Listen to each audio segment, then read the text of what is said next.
കിച്ചണിൽ ഇങ്ങനെ രൂപം മാറിക്കൊണ്ടിരിക്കുന്ന പഴം ഇരിപ്പുണ്ടെങ്കിൽ വേഗം എടുത്തോ, നമുക്കൊരു സംഭവം ഉണ്ടാക്കി നോക്കാം. ബനാന ബ്രെഡ് എന്നോ കേക്കെന്നോ എന്ത് വേണമെങ്കിലും വിളിക്കാം ഇതിന്. എന്തായാലും റെസിപ്പി നോക്കാം.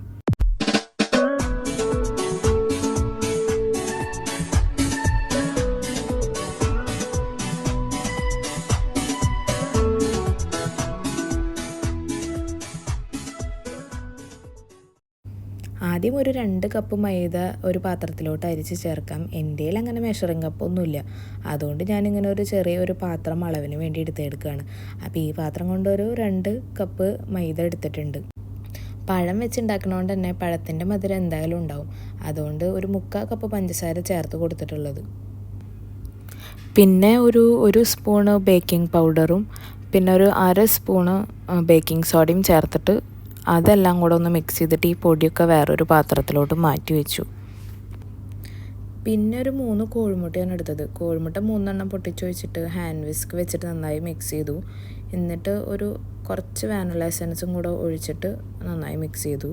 പിന്നെ നമ്മൾ പഴം മിക്സിയിൽ ആദ്യം അടിച്ച് വെച്ചിട്ടുണ്ടായിരുന്നു, അതും കൂടെ ഈ മുട്ടയുടെ മിക്സിക്ക് ചേർത്ത് കൊടുത്തിട്ട് നന്നായിട്ട് മിക്സ് ചെയ്തു. പിന്നെ നമ്മൾ ആദ്യം അരിച്ചിട്ട് മാറ്റി വെച്ച മൈദയും പഞ്ചസാരയും അതൊക്കെ കൂടിയിട്ട് ഈ മുട്ടയുടെ മിക്സിക്ക് ആഡ് ചെയ്ത് കൊടുത്തിട്ട് കുറേശ്ശെയായിട്ട് മിക്സ് ചെയ്തു. പിന്നെ മെൽറ്റഡ് ബട്ടറാണ് ആഡ് ചെയ്ത് കൊടുത്തത്. ഞാൻ അളവിനെടുത്ത ആ ഒരു കപ്പിൽ ഒരു 1/2 കപ്പ് മെൽറ്റഡ് ബട്ടർ ആഡ് ചെയ്ത് കൊടുത്തു. അങ്ങനെ എല്ലാം കൂടെ മിക്സ് ചെയ്ത് കഴിഞ്ഞപ്പോൾ നമുക്ക് ഇങ്ങനെ ഒരു കൺസിസ്റ്റൻസിയിൽ ബാറ്റർ കിട്ടിയിട്ടുണ്ട്. പിന്നെ അതിലേക്ക് ഞാൻ കുറച്ച് ബദാമും വാൾനട്ടൊക്കെ ചെറുതായിട്ട് കട്ട് ചെയ്തിട്ട് ഇങ്ങനെ എടുത്തിട്ടുണ്ടായിരുന്നു. അതിൽ വാൾനട്ട് ഈ കേക്കിൻ്റെ മിക്സിൽ തന്നെ കുറച്ച് ആഡ് ചെയ്ത് കൊടുത്തു. പിന്നെ ഇത് ബേക്ക് ചെയ്യാൻ വേണ്ടിയിട്ട് ഞാൻ പാനിൽ വെച്ചിട്ടാണ് ബേക്ക് ചെയ്യണത്.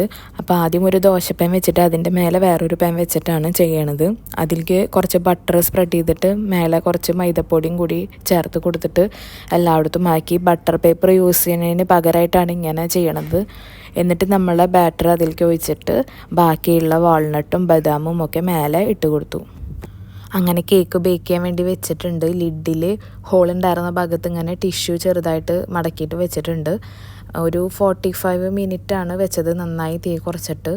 അതിനുശേഷം എടുത്ത് നോക്കിയപ്പോൾ നന്നായിട്ട് വന്നിട്ടുണ്ടായിരുന്നു. പാനിൽ വെച്ചതിൻ്റെ ആ ഒരു ഷേപ്പ് ആയിട്ടാണ് വന്നത്, പക്ഷെ എന്നാലും കട്ട് ചെയ്യുമ്പോൾ കേക്കിൻ്റെ ടെക്സ്ചറിലൊക്കെ വന്നിട്ടുണ്ടായിരുന്നു.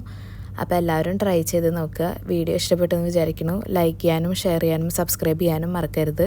അപ്പോൾ നെക്സ്റ്റ് വീഡിയോയിൽ കാണാം. ബൈ.